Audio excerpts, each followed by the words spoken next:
यावर्षी तुम्हाला सांगू इच्छितो जून मध्ये म्हणजे जूनच्या शेतकऱ्याची पेरणी कशी होणार आहे। शेतकऱ्याची पेरणी 3 टप्प्यात होणार आहे।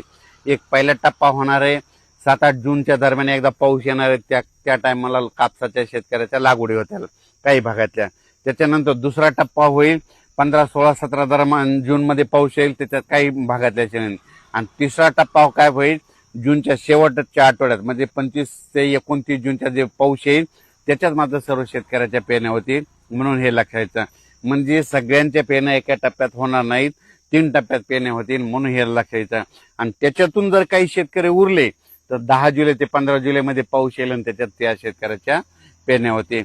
यावर्षी जेमतेम पाऊस पडणार आहे म्हणून यावर्षी खरीप पण पीक चांगलं येणार आहे। आणि यावर्षी परतीचा पाऊस जास्त पडणार आहे। परतीचा मध्ये सप्टेंबर ऑक्टोबरला खूप पाऊस पडणार आहे, त्याच्यामुळे रब्बी देखील चांगलं येणार आहे।